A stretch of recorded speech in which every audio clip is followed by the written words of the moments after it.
Police വളരെ കൃത്യമായി ഇയാളെ പിടികൂടി എന്നതൊക്കെ അഭിമാനത്തോടുകൂടി പറയുന്നുണ്ട്. പക്ഷെ പോലീസ് വരുത്തിയ ആ വീഴ്ചയാണ് ആ രണ്ട് മനുഷ്യരെ ഇന്ന് നമ്മൾ ചിതയിലേക്ക് എടുക്കുന്നത് കാണാൻ ഇടയാക്കിയത്.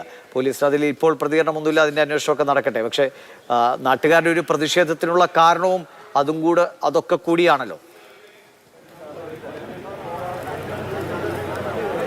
ദിവിഷ തീർച്ചയായും ജനങ്ങൾക്ക് പ്രതിഷേധിച്ചത് പോലീസിന്റെ ഭാഗത്തു നിന്നുള്ള വീഴ്ച അടക്കം ചൂണ്ടിക്കാണിച്ചുകൊണ്ടാണ്. അതായത് ജാമ്യവ്യവസ്ഥകൾ ലംഘിച്ചുകൊണ്ട് തന്നെയാണ് ചെന്താമര ഇത്രയും ദിവസം ആ വീട്ടിനുള്ളിൽ ഉണ്ടായിരുന്നത്. കാരണം നമ്മൾ അവിടെ ചെല്ലുമ്പോഴാണ് അത് മനസ്സിലാകുന്നത്.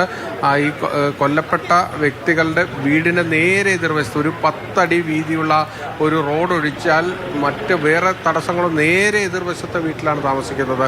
എങ്ങനെ ആ വ്യക്തി അവിടെ കഴിഞ്ഞു എന്നത് തന്നെയാണ് ഏറ്റവും പ്രധാനപ്പെട്ട കാര്യം. ആ കുടുംബത്തിന് ഒരിക്കൽ പോലും ഒരു സമാധാനത്തോടെ കഴിയാൻ കഴിഞ്ഞിട്ടുണ്ടാവില്ല. കാരണം എപ്പോഴും ഭീതിയോടുകൂടി തന്നെയാണ്. അതുകൊണ്ടാണ് അവർ പോലീസ് സ്റ്റേഷനിലടക്കം വന്ന് പരാതി പറയുന്ന സാഹചര്യമുണ്ട്. പക്ഷേ ആ പരാതി പോലീസ് ഒത്തുതീർപ്പാക്കി വിടുകയാണ് ചെയ്തത്. അവിടെയാണ് ഇതിൻ്റെ തെറ്റ് സംഭവിച്ചത്. ആ പിശക് ബോധ്യപ്പെട്ടത് കൊണ്ട് തന്നെയാണ് നെന്മാറ SHOയ്ക്കെതിരെ നടപടിയുണ്ടായത്. ഇപ്പോൾ ഈ പോലീസ് സ്റ്റേഷനുള്ളിൽ ഈ ചെന്താമരയുടെ അറസ്റ്റ് നടപടികൾ പൂർത്തീകരിച്ച് പോലീസ് ആ നടപടിയിലേക്ക് പോകുമ്പോൾ ഇന്നലെ വരെ ആ സ്റ്റേഷൻ ഭരിച്ചിരുന്ന മഹേന്ദ്ര സിംഹന് അവിടെ നിൽക്കാൻ കഴിയാതെ പോയത്. അതുകൊണ്ടാണ് പോലീസിന് ആ വ്യക്തിക്കെതിരെ നടപടി എടുക്കേണ്ടി വന്നു. കാരണം ഇതിൽ നടപടിയെടുക്കാതെ പോലീസിന് മുന്നോട്ട് പോകാൻ കഴിയില്ല. വലിയ വീഴ്ച തന്നെ ആ പോലീസിന്റെ ഭാഗത്തു നിന്നുണ്ടായി. അതായത് ജാമ്യവ്യവസ്ഥകൾ ലംഘിച്ചുകൊണ്ടൊരു പ്രതി വീട്ടിൽ താമസിക്കുക, ആ വീടിന്റെ നേരെ എതിർവശത്ത്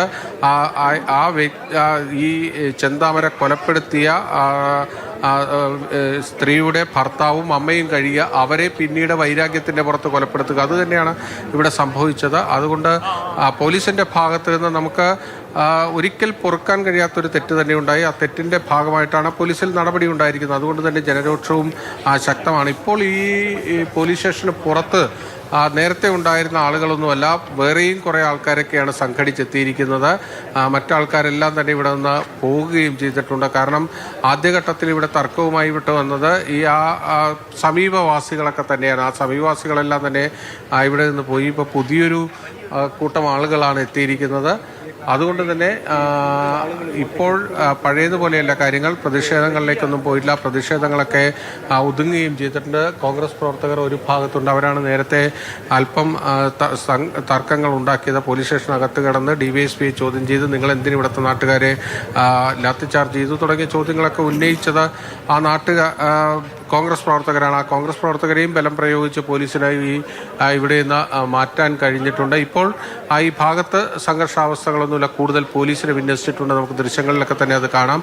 നെന്മാറ പോലീസ് സ്റ്റേഷന് പുറത്ത് കൂടുതൽ പോലീസ് ഉദ്യോഗസ്ഥരെ വിന്യസിച്ചിരിക്കുന്നു. അകത്ത് ഈ ചോദ്യം ചെയ്യൽ നടപടിക്രമങ്ങൾ പുരോഗമിക്കുകയും ചെയ്യുന്നുണ്ട്. ഇതിൽ ഏറ്റവും പ്രധാനപ്പെട്ട കാര്യമെന്നത് ഈ പോത്തുണ്ടി ഡാം പരിസരത്ത് നിന്ന് ഈ പ്രതി ചെന്താമര അധിക ദൂരമൊന്നും പോകാതെ ആ പ്രദേശത്ത് തന്നെ കഴിയുകയും ഭക്ഷണം തേടി വീണ്ടും തിരിച്ചു വരികയും ചെയ്തു. ആ സമയത്താണ് പോലീസിൻ്റെ കൈകളിലേക്ക് ഇയാൾ വന്ന് വീഴുകയും ചെയ്തത്. എന്തായാലും